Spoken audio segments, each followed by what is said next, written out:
안녕하세요. 은혜샘교회 성도 여러분, 최선종 목사입니다. 오늘은 4월 22일 열왕기상 15장과 16장을 함께 살펴보도록 하겠습니다.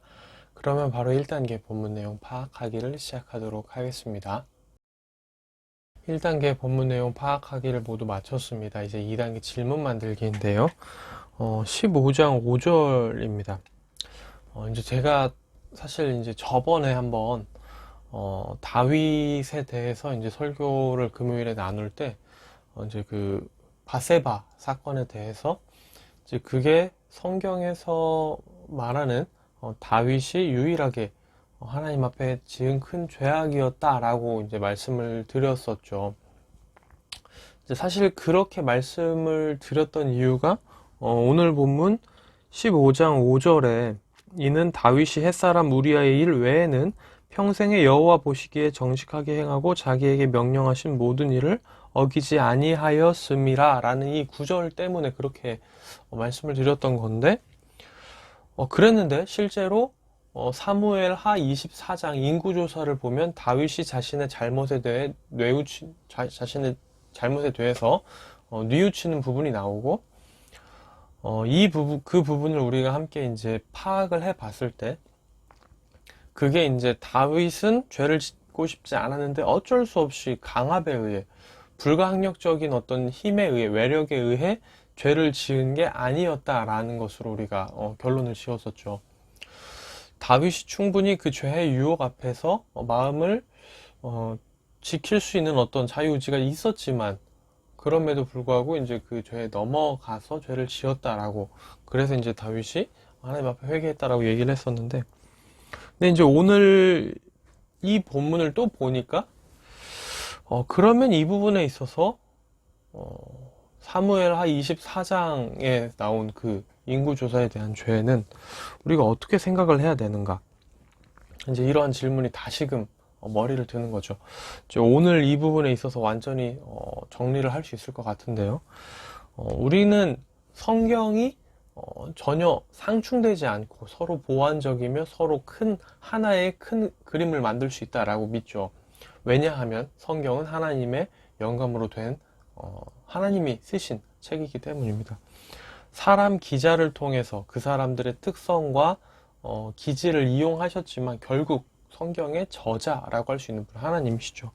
그럼 우리가 이 부분을 어떻게 이해해야 되겠는가에 대해서 좀 더 이제 확실하게 완결을 짓고 싶어서 이 부분에 있어서 이제 오늘의 질문으로 한번 잡아봤습니다. 네, 그러면 이제 3단계 질문에 대한 대답 찾기로 넘어가도록 하겠습니다. 3단계 질문에 대한 대답 찾기를 시작하도록 하겠습니다.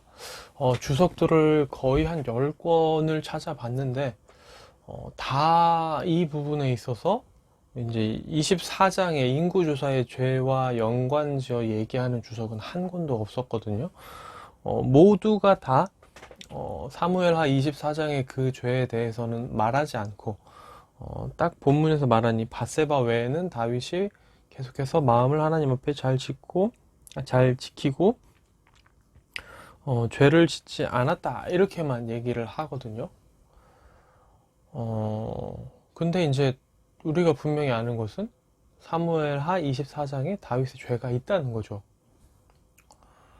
그러면 이제 이 부분을 우리가 어떻게 이해해야 되는가에 대한 부분인데요. 이제 이 부분을 그래서 주석들에서 말하고 있지 않다 보니까 이제 제가 나름대로 좀 다시 그 본문들과의 비교 그리고 또 분석을 좀 하면서 이제 생각을 해봤는데, 결론적으로는 그겁니다. 바세바 사건에서는 그 어디에도 하나님께서 그 일을 통해 무언가 이제 하시려고 했던 것에 대한 설명이 없거든요. 근데 이제 사무엘하 24장에는 다른 점이 뭐냐면 이제 사무엘하에는 여호와께서라고 이제 돼 있고, 이제 다른 역대기에는 사탄이라고 되어 있는데, 결국 이제 물론 다윗이 하나님 앞에 죄를 지은 건 맞지만 이제 그것을 통해서 하나님이 이루고자 하시는 바가 있었다라는 거죠. 그 일을 통해서 하나님께서는 범죄한 이스라엘을 심판하는 계기로 삼으시려고 했던 거다라는 거죠. 그러니까 그 목표를 향해 가는 중에 있었던 다윗의 죄가 이제 사무엘하 24장의 다윗의 죄라고 할 수 있고요. 하나님은 그것을 굳이 막지 않으시고 다윗의 성향을 아시고 그것을 가지고 이제 하나님의 뜻을 이루시는데 썼기 때문에 이제 이 밧세바와는 좀 다른 물론 다윗이 죄를 지은 건 맞지만 좀 결이 다른 그런 이야기의 흐름으로 볼 수가 있습니다. 그렇기 때문에 지금 이제 그런 점에서 열왕기상 15장은 이 하나의 사건을 얘기하고 있는 게 아닌가라고 생각을 해볼 수가 있겠습니다. 그러니까 우리가 분명히 얘기할 수 있는 거는 이제 이렇게 정리를 한번 해볼게요. 두 가지로 정리를 해보면 첫 번째는 사무엘하 24장의 인구 조사 또한 다윗의 죄가 맞기는 맞습니다. 분명히 그것도 다윗이 스스로 지은 죄는 맞아요. 그런데 두 번째, 그 죄는 이제 그 밧세바의 죄와는 조금 다른 방식의 죄라는 겁니다. 좀 더 이제 그 뭐랄까요, 그러니까 굳이 딱 맞는 표현은 아닌데요. 밧세바에 대한 것은 좀 더 능동적인 죄라고 한다면, 이제 그것을 통해 그리고 하나님이 이루고자 하셨던 바가 전혀 없이, 그리고 그것을 하나님께서 뭐 통해서 그 너머에 하시려는 뜻도 전혀 없이 그저 다윗이 능동적으로 아무 그런 외부적인 어떤 환경이나 상황 없이 그냥 지은 죄가 그 죄라고 한다면 사무엘하 24장의 죄는 다윗의 죄인 건 맞지만 그 죄를 통해 다윗이 그렇게 할 것을 하나님께서 아시면서도 막지 않으심으로 결국 더 다른 뜻을 이루고자 하시는 그 과정 중에서 앞에서의 그 결과로서의 죄 말고 과정 중에서 생길 수 있는 죄이기 때문에 지금 성경은 그 죄와 이 죄를 구분하여 이렇게 표현하고 있는 게 아닌가라고 우리가 생각을 해볼 수 있다는 거죠. 근데 지금 제가 정리해서 말씀드린 거는 엄밀히 얘기하자면 이제 제 개인적인 묵상과 생각의 정리입니다. 그렇기 때문에 이제 좀 만약에 이제 제 말에 대해서 동의가 안 되시더라도 예, 뭐 그게 이제 뭐 그러실 수 있는 겁니다. 이제 왜냐면 이제 성경에서 분명히 이렇게 딱 얘기한다기보다는 이제 성경에서 제대로 딱 좀 이 부분을 가지고 우리가 이 부분을 어떻게 이해할 수 있을까 이런 부분들에 대해서 이제 제가 생각을 해보고 정리를 해본 거기 때문에 충분히 다른 의견이 있으실 수 있고요. 이 부분에 있어서 우리가 좀 다르게 생각을 해볼 여지는 충분한 것 같습니다. 이 부분에 있어서는 일단은 저도 이렇게 정리를 하지만 좀 더 파고들어서 자세하게 좀 더 생각을 해보고 정리를 해보면 좋겠다라는 생각은 듭니다. 네, 이 부분에 있어서 막 어느 정도의 이제 나름의 결론은 내렸지만 솔직히 100% 완전 깔끔한 결론은 제 스스로에게도 좀 아니거든요. 그래서 이 부분에 있어서 우리가 어떻게 이해를 하면 좋을지, 뭐 사실 결과로서의 죄든 과정 중에서의 죄든 죄는 죄인데 어떻게 이해를 해야 될까 좀 더 고민은 해봐야 될 것 같습니다. 네, 그러면 이제 4단계 본문 묵상하기로 넘어가도록 하겠습니다. 4단계 본문 묵상하기까지 모두 마쳤습니다. 이제 마지막 5단계 적용하기인데요. 이제 아무래도 질문에 대한 대답을 나름대로 내렸지만, 여전히 좀 100% 납득은 안 돼서 그런지 이제 좀, 15장 5절에 대한 부분을 아무래도 더 묵상을 하게 됐던데요. 이제 생각을 계속 하다 보니까 이런 것도 좀 생각을 하게 됐습니다. 역대상 21장을 보면 사탄이 일어나서 이제 다윗을 충동했다라고 얘기를 하거든요.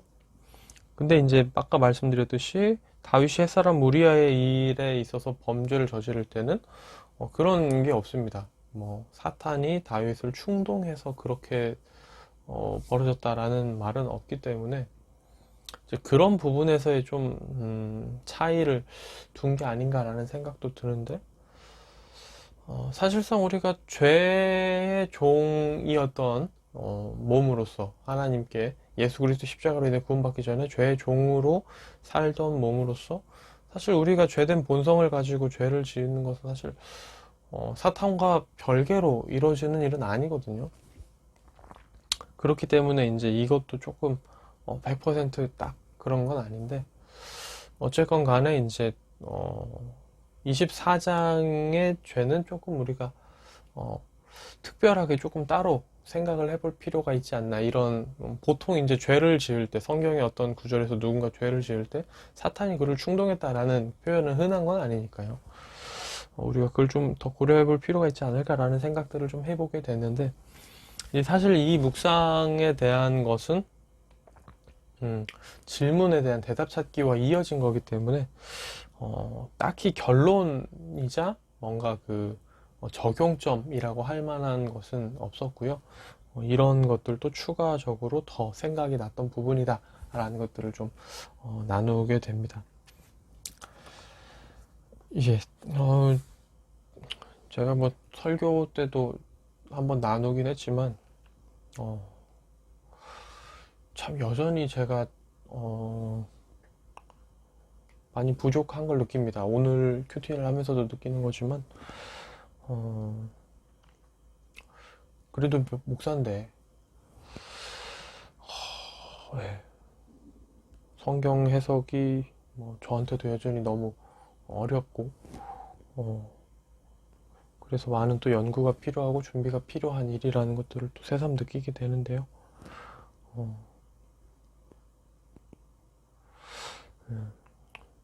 저도 더 열심히 하겠습니다. 저도 계속 공부하고 계속 연구하고 계속 뭐 평생 제가 해야 될 일인데요. 그러면서 혹시라도 이제 잘못된 말씀을 전하지 않도록 계속해서 조심하는 제가 되도록 하겠습니다. 네, 그리고 두 번째로 좀 묵상을 하게 됐던 부분은 이제 16장 25절입니다. 여기 이제 오므리 왕조의 그 시조인 오므리에 대한 평가가 나오죠. 오므리가 여호와 보시기에 악을 행하되 그 전에 모든 사람들보다 더욱 악하게 행하였다라고 얘기를 합니다. 그러니까 지금 성경은 오므리에 대해서 악한 자, 그리고 이전 사람들보다 더욱 악한 자 이렇게 평가를 하거든요. 성경의 오므리 평가는 이렇습니다. 그런데 세상 기준에서의 오므리는 어떤 사람이냐면요. 당시의 오므리는 굉장히 강한 왕조였습니다. 그래서 이웃 국가들에게 이스라엘 하면 오므리의 나라 이렇게 인식이 될 정도였거든요. 나라를 부강하게 하고 나라를 일으켜 세운 왕입니다. 여기도 보면 이제 사마리아 산을 사고 그 산 위에 성읍을 건축했다라고 얘기를 하죠. 사마리아를 건축한 그 큰 업적도 있고요. 그 큰 업적을 감당할 만큼 여기 은 2달란트로 사마리아 산을 샀다고 얘기했죠. 그만큼 재정도 따라줬고요. 재정적인 부분, 군사적인 부분, 그리고 이제 나라의 어떤 확장적인 부분 여러 가지를 따졌을 때 어떻게 보면 능력 있는 왕, 훌륭한 왕으로 볼 수도 있지만 성경은 이 왕을 그렇게 판단하지 않습니다. 기준이 하나님 앞에서 어떠했는가를 보는 거죠. 하나님 보시기에 악을 행했고, 그러니까 기준으로만 볼 때 나라를 부강하게 하고 성읍을 크게 짓고 경제를 진흥시켰다 하더라도 하나님 보시기에 악했다라면 이 사람은 악한 겁니다. 그 전에 모든 사람들보다 더욱 악하게 행하였다라고 얘기를 하면서 이 사람이 정말 얼마나 하나님 앞에 악했는지를 얘기를 하죠. 이 점이 우리에게 있어서 중요한 점이라고 생각을 합니다. 세상 사람들이 우리를 어떻게 바라보느냐도 하나님이 우리를 바라보시는 관점과 때로 다를 수 있어요. 어쩌면 때로 다른 게 아니라 많이 다를 수 있습니다. 대부분의 경우 다를 수 있고요. 우리는 누구의 인정을 바라고 누구 보시기에 합당한 삶을 살아가야 되는가에 대한 삶의 방향에 대한 부분입니다. 세상 사람들의 인정을 받고 우리 자신의 만족을 위해 살아가고 싶다면 사실 하나님 보시기에 얼마든지 악해질 수 있죠. 윤리적이지 않은 일을 할 수 있습니다. 그리고 자기 자신을 속일 수 있고요. 얼마든지 우리 자신의 풍족함과 우리 자신의 어떤 명성을 높이기 위해서 우리 자신의 무언가를 위해서 할 수 있습니다. 그런데 그건 영원한 게 아니죠. 우리가 죽으면 아무 소용이 없습니다. 우리가 죽고 나면 아무것도 가지고 갈 수 있는 게 없습니다.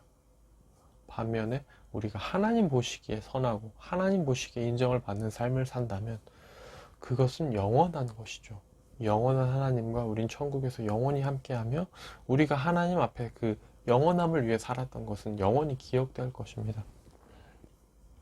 그렇기 때문에 이 오므리라는 왕을 다시 한번 보면서도 영원한 삶을 향하여, 영원한 하나님을 위하여, 하나님께 인정받는 삶을 향하여, 하나님 보시기에 합당하고 선한 삶을 향하여 오늘 하루도 살아가야겠다.